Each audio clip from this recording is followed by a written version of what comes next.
Good. All right, good morning. Good morning. Here, I get my recorder. Okay. Mike, What are you doing? not ready. Not ready, Coach. Complacency. Not ready.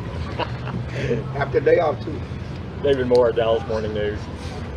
With the scrimmage later this week and then the game, how do you transition into this week, or you start to do things a little bit differently, or just what's your approach this week as you ramp up into those? Well, we have 2 more installs. So today and tomorrow will be install 7 and 8. So we have some more situational work where we want to get through.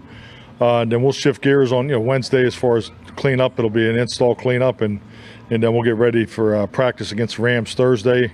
And Friday and Saturday will be prep practices to make sure our guys are ready to go on Sunday. Do you keep the same amount of reps early in the week leading up to those 2, or do you monitor it to get some guys more work there in the scrimmage? Well, I mean, we have an individual workload, projection that spent some time on yesterday. So we'll push it today and tomorrow, and see where we are. But once we get into Wednesday, Thursday, Friday, obviously want to make sure everybody, hits their number. So. Clarence Hill, Forward Star Telegram. It's going into 3 weeks of CD's holdout. What is CD missing? Is it your point where he's missing something, or does he, because of the installs he knows, or because of the experience in the past?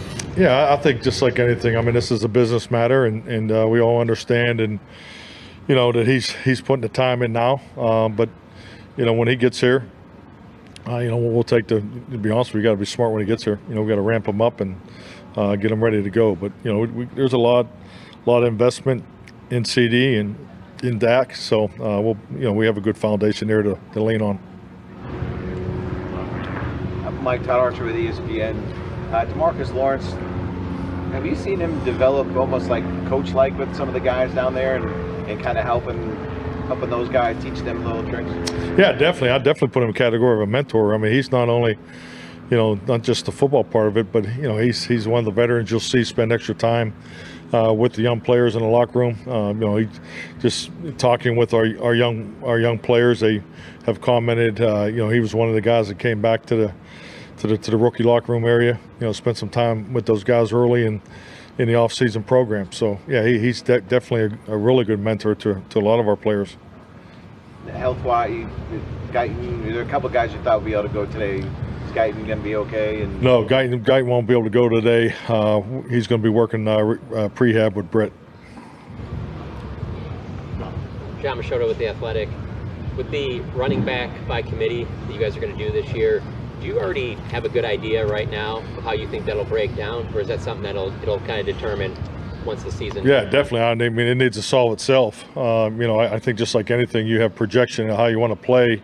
As far as why, you can see how we built the personnel groupings through the installs, which way we want to lean in personnel groupings, and it's all with the foresight that all these backs can contribute in those schemes. So, but yeah, how the rotation, I mean, that's really up to the players. That's what the competition and training camp will solve. With Rico Gathers specifically, he's a guy that you guys signed after that draft in your first year here.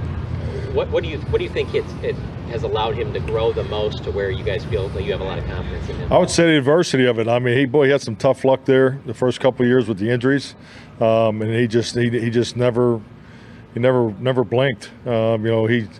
He was someone that obviously we were really excited about when he didn't have much of an opportunity. Then the first opportunity he gets, he returns a kickoff for a touchdown. So so he showed flashes as a young player, but once he fought through those injuries, really last year when he was given an opportunity, he's played really good football for us. Calvin Watkins, Dallas Morning News. Will Luke or Kendricks do anything for you today? He'll be evaluated. So, who's the first one? Luke. I don't think Luke's going to make it today, but he'll be in a prehab group. Yeah.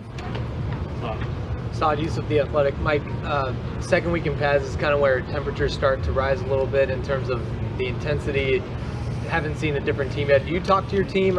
We saw one scuffle already, but do you talk to your team about that stuff too? No, absolutely. You talk about it anytime you get back together as a team. Anytime you're ready to have the first team period, it's heightened. We have a practice ethic, a system of what you want practice to look like. As far as how you want the offense and the return teams to finish, how the defense, the pursuit, how the defensive cover. So, particularly to get that established, obviously you're going to have some envelopes that are going to be pushed there at the whistle. So, just learning to practice through that is important. And then, with that comes the discipline and because we don't want fights. If you throw a punch, you're out of the practice. You're definitely out of the period. I mean, that's the role.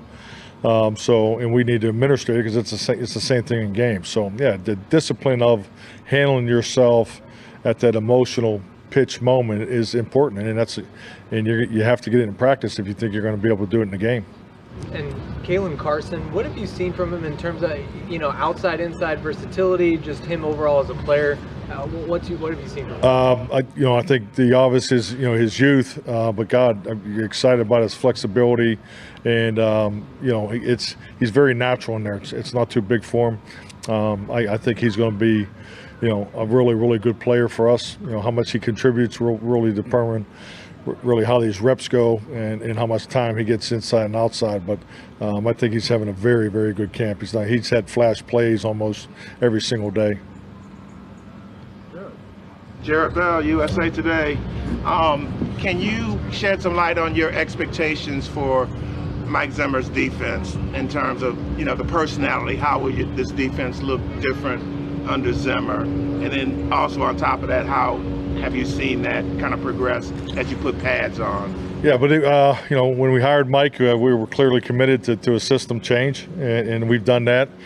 This is Mike's system, something that's been built over decades of highly successful football in our league. So I really like the transition that they've made from the old system to his system.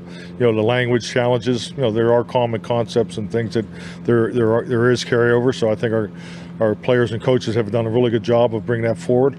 But at the end of it, the expectations is to be part of the complementary football that puts us in position to win a championship. So I think Mike's clearly one of the toughest play callers I've gone against. So I look forward for him to be calling it for us on Sundays.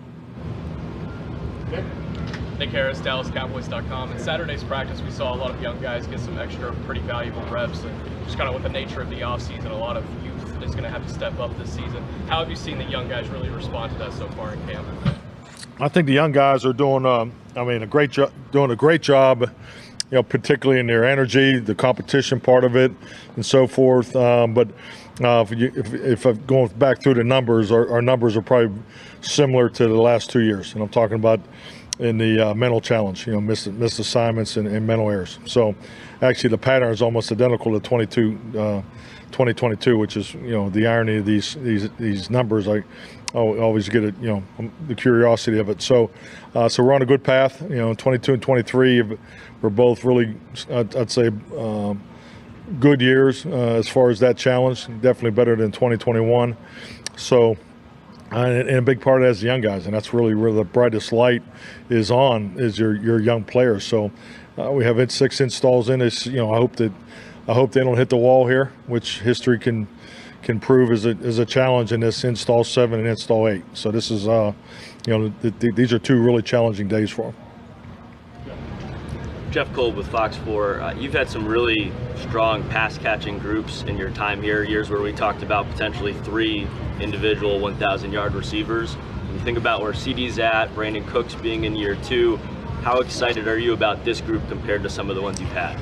Man, I really love the step that we've taken, and it's just I can't say it enough about the work that our perimeter players have done away from the facility, and that's today's NFL. You have to take that extra time, and you can see it.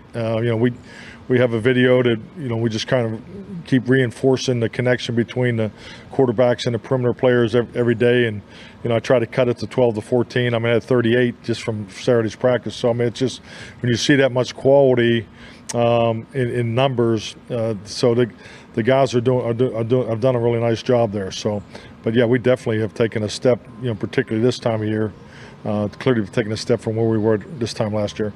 On a different note, Dak brought up last week how during team bonding, Tyler Guyton was extremely quick to spell hippopotamus, great speller.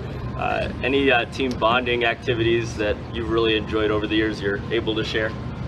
Oh, I know, just so many. Yeah, so many. I think our guys, they're a great group. They're so competitive. You know, actually, we had Jeopardy in there on Wednesday. You know, Bones, he can't get enough of it. So it's a very competitive day, and it's ironic how the veterans always pull out at the end is the tendency. But no, there's been so many great ones over the years. Hi, Coach. Bree Maranthus, Dallas Cowboys on SI. I'm curious, now that you've been here a minute, what's been the biggest surprise for you this training camp? This training camp? Oh, well, I love the consistency of it, so I don't want to say that's a surprise. The functionality of this setup is awesome. You know, I think it's exactly what I know what I'm looking for as a head coach. But surprises, anything different this year? I'll say this: the rookie class clearly is a cut above any of the classes that I've frankly ever seen, and I'm talking in the area of singing. You know, and Tyler Guyton came out of the box firing. You know, with Rick James, Mary Jane, and just blew it out of the park. And I can't tell you, it's we've had a couple acts after him that were definitely very, very high quality. So the rookie class is just crushing it in the area of singing. So yeah, that's the biggest difference of this year's camp. So. Patrick Welker, DallasCowboys.com. Coach, you talked a lot about Tyler Guyton and Chumi Doga, that battle, and you talked about Austin Richards as well. But when you talk about adversity, Matt Willet's go with the shoulder injuries. How is he doing in this camp? Looks healthy. What's his progression? Yeah, definitely. We were just talking about Matt yesterday. Just as far as his flight. You just really root for the guys that have Rico. We talked about Rico earlier. They go through that injury phase early in their career, and it definitely looks like he's turned the corner. He's just so much stronger than he was the first 2 years. He's obviously healthy. I really think Matt's. He's always been very sharp and bright. Love the edge that he plays with, but you can see definitely the physical part is caught up to where he is mentally and emotionally. So he's having a good camp. Mike, how would you describe Jeff Scanina's coaching style? You want one word, right? No, Jeff's doing I think it's like a lot of experiences I've seen in the league. You have changes from one coach to the next, and I think the biggest thing is Jeff just brings a wealth of experience in there, and I think that is something that has been very useful for our guys. So he's definitely himself, and just give him 5 minutes, he'll tell you all about it. And he's and his personality is part of that room, and I think that's a great compliment to a coach, because that room has to reflect who you are, how you believe, and how things should be ran. And and I think just with the switch to Mike's defense, he's been a real welcome change in there. Piggybacking on that, how much is his style good for guys like Mike Mozzie? I think just like anything, I think we all want the directness, clear vision, responsibility of what you're being asked to do. And Jeff gives that, and Mozzie's a young player, and let's be honest. Everybody talks about this with quarterbacks, but Mozzie's in his second year and he's in his second defense, and they're different foundations as far as how the technique's played and so forth. So it's important to have clear responsibility, and I think the real benefit of it is Jeff's played in there. He's played in every system of defense in the league the last 20 years. So he can give some real personal experience, and I think he's great to have for Mozzie as he makes this transition from the old defense to this defense. Mozzie's responded to his tough coaching. Oh yeah, no, Mozzie's I think Mozzie is. He's so just damn happy to be out here and be healthy. So you can see that he's got great energy every day. He loves the weight room too. So he's still working, getting the weight exactly where it needs to be. So I think Mozzie's arrow is pointing up, and he's moving in that direction. All righty, thank you, Mike. All right, thank you.